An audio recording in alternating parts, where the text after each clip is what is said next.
की बीमारी। शादी के ठीक बाद नेहा की सास की तबीयत बहुत खराब हो गई। बताइए क्या हुआ है आपको? बेटे की शादी थी तो थकान हो गई। मौसम बदल रहा है तो जुकाम और बुखार हो गया। ऊपर से बहू के घर का खाना पता नहीं कैसा था कि पेट भी खराब हो गया। खाना तो बहुत बढ़िया था डॉक्टर साहब, सारे रिश्तेदार तारीफ कर रहे थे। रोहित की माँ इतनी कमज़ोर है कि जरा से में बीमार पड़ जाती है। डॉक्टर साहब आप सारी जांच करके देखिए, मुझे ऐसी क्या बीमारी है कि मेरी तबीयत ठीक ही नहीं रहती। फिलहाल तो ज़्यादा कुछ नहीं है, पहले आपके जुकाम बुखार और पेट का इलाज कर लेते हैं, फिर बाकी के टेस्ट करवा लेंगे। अभी आप ये दवाइयाँ ले आइए। पिताजी मैं डॉक्टर साहब को छोड़कर और दवाइयाँ लेकर आता हूँ। माँ जी तो बीमार थी, इसलिए नेहा ने किचन संभाल लिया। माँ जी अब आपकी तबीयत कैसी है? पहले से ठीक है। आप बैठिए, मैं खाना लगाती हूँ। तेरे बाबूजी और रोहित ने खाना खा लिया? रोहित तो टिफिन लेकर ऑफिस गए हैं माँ, और बाबूजी ने खाना खा लिया है। आप शुरू कीजिए। यह क्या, खाने में इतना तेल इतने मसाले? अरे अभी अभी तो तबीयत ठीक हुई है मेरी, तुम क्या मुझे वापस बीमार करना चाहती हो? नहीं माँ जी, ऐसा नहीं है। क्या हुआ? देखो ये बहू ने कैसा खाना बनाया है। खाना तो बहुत ही स्वादिष्ट था। अरे मैं ये खाना खाऊंगी तो बीमार हो जाऊंगी ना। ओह हाँ, बहू को अभी पता नहीं ना तुम्हारे बारे में, रोहित समझा देगा उसे। देख बहू, अच्छे से समझ लेना कि इस घर में कैसा खाना बनता है। हाँ माँ जी, मैं समझ लूँगी, लेकिन अभी आप कुछ तो खा लो। ये खाना खा लूंगी तो कल का खाना खाने के लिए बचूंगी भी नहीं। सास की बातें सुनकर नेहा उदास हो गई। उसने रोहित के घर आते ही उससे माँ जी के खाने के बारे में पूछा। आज माँ जी ने मुझे खाने के लिए बहुत बुरा भला कहा। माँ को मसालेदार और तेल घी वाला खाना सूट नहीं करता, वो बीमार पड़ जाती हैं। ऐसी क्या बीमारी है माँ जी को? पता नहीं, आज तक कई डॉक्टरों को दिखाया, कितने टेस्ट करवाए, लेकिन कोई बीमारी पकड़ में ही नहीं आई। नेहा को कुछ समझ में तो नहीं आया, लेकिन उसने अपनी सास के हिसाब का खाना बनाना सीख लिया। माँ जी आज तो खाना ठीक है ना? खाना तो ठीक है, लेकिन ये मुआ रेडियो क्यों चल रहा है इतनी तेज आवाज में?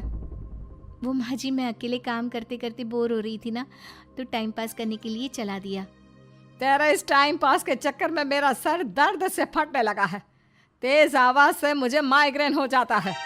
सॉरी माँ जी, मुझे पता नहीं था। तुम्हें जब तक सब पता चलेगा तब तक मैं तो भगवान के पास ही पहुंच जाऊंगी। नहीं नहीं, ऐसा मत कहिए ना माँ जी। अब मैं कहीं भूख से ही ना मर जाऊं।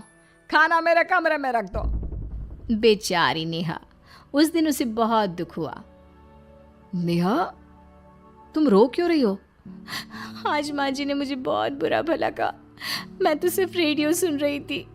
ओहो, तुम माँ की बातों का बुरा मत मानो, उन्हें तेज आवाज से सर दर्द होने लगता है, दर्द की वजह से बोल दिया होगा कुछ। लेकिन मुझे तो ये सब पता ही नहीं था ना। इसीलिए बाबूजी ने मुझे पहले ही फोन करके सब कुछ बता दिया, और मैं तुम्हारे लिए ये हेडफोन लाया हूँ। अब तुम अपने गाने भी सुन सकती हो और माँ को परेशानी भी नहीं होगी। ये सिर्फ एक बात का हाल है, लेकिन माँ को तो हर चीज से परेशानी है। अब क्या कर सकते हैं, माँ बीमार ही इतनी रहती है। लेकिन माँ को ऐसी कौन सी बीमारी है? तुम्हें बताया तो था, किसी भी डॉक्टर को माँ की बीमारी समझ में नहीं आ रही। अब तुम भी ये सब सोचना छोड़ दो, ये हेडफोन लो और अपने पसंद के गाने सुनो। रोहित के गिफ्ट से नेहा की एक परेशानी तो दूर हो गई, लेकिन उसके मन में कई सवाल खड़े हो गए।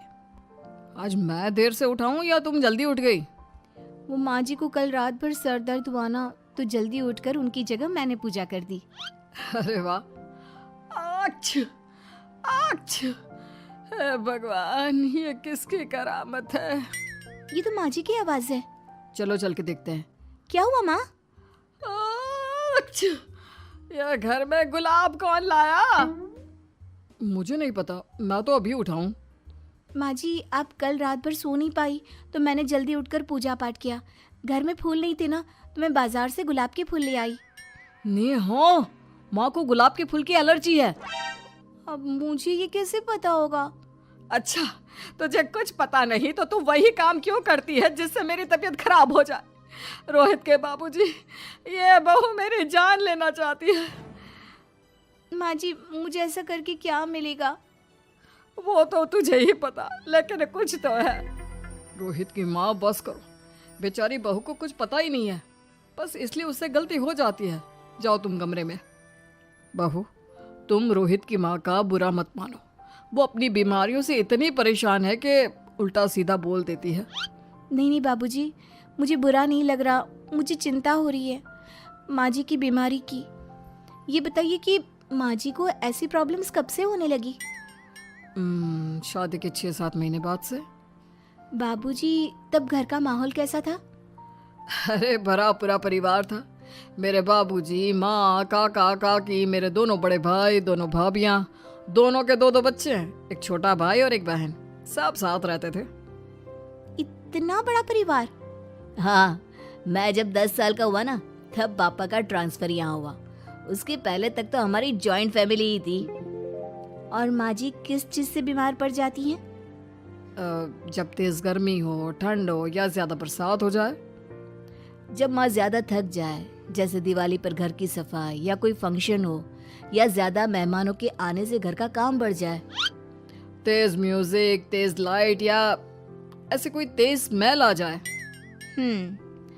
तो माँ जी की ये बीमारी ठीक हो सकती है। कैसे? सब पता चल जाएगा। आप कल माँ जी की टेस्ट रिपोर्ट लेने जाने वाले हो ना? हाँ। तो सुनिए क्या करना है। अगले दिन रोहित माँ जी की रिपोर्ट्स लेकर आता है। माँ, बाबूजी, नेहा। अरे क्या हो गया रोहित? माँ जी की रिपोर्ट आ गई है। कुछ सीरियस है क्या? जिसका डर था वही हुआ। अरे गोल गोल बातें मत कर, सीधी तरफ बता बेटा, क्या हुआ है मुझे? माँ, आपकी किडनी, लिवर सब फेल हो गया है। आपका दिल भी कमज़ोर हो गया है। डॉक्टर ने कहा है कि आपके पास सिर्फ 1 महीना बचा है। ये क्या बक रहा है? ऐसा हो ही नहीं सकता। मुझे लग ही नहीं रहा कि मैं इतनी बीमार हूँ। लेकिन माँ जी, रिपोर्ट झूठी तो नहीं हो सकती ना? हाँ, माँ को 20 साल की उम्र से बीमारी लग गई थी, लेकिन कोई डॉक्टर पकड़ नहीं पाया और अब ये बीमारियाँ बहुत ज़्यादा बढ़ गई हैं। हाँ रोहित की माँ, तुम्हें याद है शादी के 6 महीने बाद से तुम बीमार रहने लगी थी। अरे लेकिन वो अलग था, मुझे ऐसे कोई बीमारी नहीं हो सकती। ये तुम कैसे कह सकती हो माँ? हाँ, तुम उस वक्त बीमार पड़ी थी ना, और अब डॉक्टर भी यही कह रहे हैं, तो सच ही तो होगा। और आप तभी से बीमारी तो रहती आई हैं। अरे लेकिन तब मैं बीमार थी ही नहीं। क्या मतलब? अरे तब मैं बीमारी का नाटक करती थी, मुझे कुछ नहीं हुआ था। ये क्या बोल रही हो? हाँ, घर में इतने सारे लोग थे और सबसे छोटी बहू मैं थी, तो सारा काम मुझे करना पड़ता, इसलिए काम से बचने के लिए मैं नाटक करने लगी। लेकिन आपको अभी भी वही बीमारियां होती है ना माँ? हाँ, अगर नाटक था तो ये प्रॉब्लम तुम्हें अभी क्यों होती है? इसका जवाब मैं देती हूँ। माँ जी कई महीनों तक नाटक करती रही, इसलिए इनके दिमाग ने धीरे धीरे इस झूठ को सच मान लिया और इनका दिमाग उन बीमारियों का एहसास कराने लगा। हैं? ऐसे भी होता है क्या? हाँ माँ जी, इसे प्लेसिबो इफेक्ट कहते हैं। जब आप बात बात पर बीमार पड़ने लगी तो मैंने अपने मामा से बात की, जो एक साइकोलॉजिस्ट है। उन्होंने बताया मुझे। तो ये रिपोर्ट्स? मैंने झूठी रिपोर्ट बनवाई थी नेहा के कहने पर, ताकि आप सच बताएं। यानी मुझे कुछ नहीं हुआ? नहीं माँ जी, और आपकी इस प्रॉब्लम का भी सलूशन है। हम किसी अच्छे साइकोलॉजिस्ट को दिखाएंगे और आप जल्द ही ठीक हो जाएंगी। वाह बहू, मैंने तुझे इतना भला बुरा कहा और तूने मेरी जिंदगी भर की तकलीफें दूर कर दी। थैंक यू और सॉरी बहू। अरे मुझे भी तो सॉरी कहो, पूरी जिंदगी तुम्हारी सेवा की है, वो भी झूठ मूठ की बीमारी के लिए। हाँ हाँ, आप भी माफ कर दो मुझे, बस सॉरी। तो इस तरह नेहा ने अपनी सास की बीमारी पकड़ भी ली और ठीक भी कर दी।